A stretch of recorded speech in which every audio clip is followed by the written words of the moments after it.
नमस्कार दर्शकों, मैं रविकांत कुशवाहा और आप देख रहे हैं ARK न्यूज़। लगातार खबरों से अपडेट रहने के लिए चैनल को सब्सक्राइब जरूर करें। जालौन के कालपी में आइए आपको मिलाते हैं गंगा जमुना तहजीब नुमाइंदे शहर पेश इमाम कालपी शरीफ नजमुल हुद्दा से, जिनका मानना है कि रमज़ान के पाक महीने में रोज़ा और नमाज यानी अल्लाह की इबादत से खुलते हैं जन्नत के दरवाजे।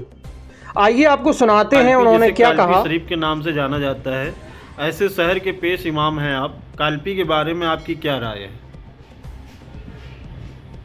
ये एक बड़ी मशहूर बात है कि कालपी पौराणिक बस्ती है और कालपी ऐतिहासिक बस्ती है और ये स्थान रहा है वेद व्यास का, ये स्थान है हज़रत सालार सुख्ता मिस्री का और ज़िंदा शाह मदार का और भी सूफ़ी और संतों का यहाँ पर निवास रहा है, आवास रहा है।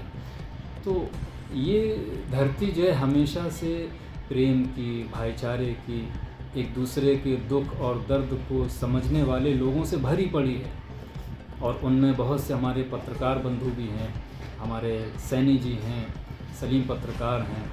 वो ऐसे लोग हैं जो दो धर्मों को, दो वर्गों को और कई वर्गों को एक दूसरे से जोड़ने का माध्यम बनते हैं और उनके बीच में प्रेम और भाईचारे को बढ़ावा देने का जो भी मुमकिन काम हो सकता है वो उसके लिए हमेशा तत्पर है। जैसे कि कल अलविदा जुमा है, आखिर अलविदा जुमा का इतना महत्व क्यों है? जुमा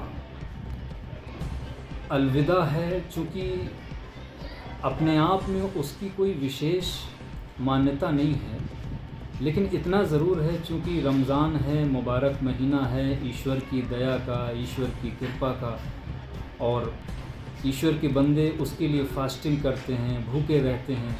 ईश्वर कुछ खाता पीता नहीं है, उसके बंदे भी कुछ खाते पीते नहीं हैं, जिसकी वजह से ईश्वर के बंदों में त्याग का तत्व और भावनाएं पैदा हो जाती हैं। और ये एक प्रैक्टिस और प्रैक्टिकल के तौर पे है ताकि इस एक महीने के अलावा जब वो 11 महीने रहें तो उन 11 महीनों में भी उसी त्याग के तत्व और समर्पण के तत्व के साथ और समर्पण की भावना के साथ रहें। ये जुमा भी उन्हीं में से है कि जुमा तमाम 5 वक्त की नमाज़ों के मुकाबले में अहमियत रखता है।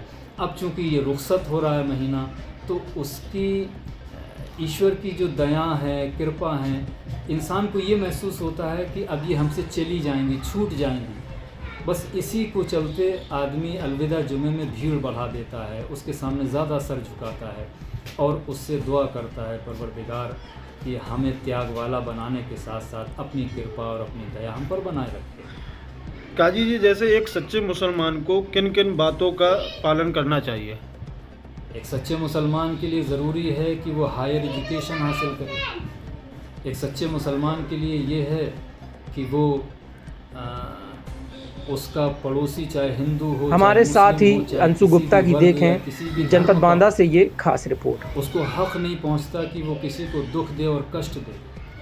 सदैव उसको अपने आप को अपनी ज़ुबान से, अपने हाथ से किसी को भी कष्ट देने से हमेशा बचाते रहना चाहिए। अच्छा, आपको क्या लगता है कि शहर का हर मुस्लिम इन नियमों का ईमानदारी से पालन कर पा रहा है? ऐसा कभी नहीं हुआ कि 100% किसी मज़हब के लोग 100% मज़हब पर अमल करते हैं। हर जगह अच्छे और बुरे लोग होते हैं। कुछ लोग कुछ चीज़ों पे अमल करते हैं, कुछ पे ज़्यादा कर लेते हैं। हर धर्म का यही हाल है, इस्लाम का भी कमोबेश ऐसा ही मसला है। अच्छा, शहर के लोगों को आप क्या एक मैसेज देना चाहेंगे? जो है शहर के लोगों को मैं यही मैसेज देना चाहूँगा कि इस्लाम में एक अहम चीज़ ये है कि वो हायर एजुकेशन हासिल करें। इधर उधर पैसा जो फिजूल खर्चियों में होता है, उन खर्चों से बचा के अपने बच्चों की पढ़ाई में, भारत के रहने वाले दीगर और बच्चों की पढ़ाइयों में खर्च करें। दूसरी बात ये है कि देश के उन्नति में, देश की समृद्धि में, देश के उत्थान में वो जो भी सहयोग मुमकिन कर सकते हों वो मुमकिन सहयोग करें और मैं बस उनसे यही सहयोग करूँ। अलविदा जुमा में किन किन जगहों पर नमाज अदा की जाएगी? जिस तरह से आम महीनों में दीगर जुमों की नमाज़ होती है, इसी तरीके से अलविदा जुमे की नमाज़ भी उन्हीं जगहों पर होती है।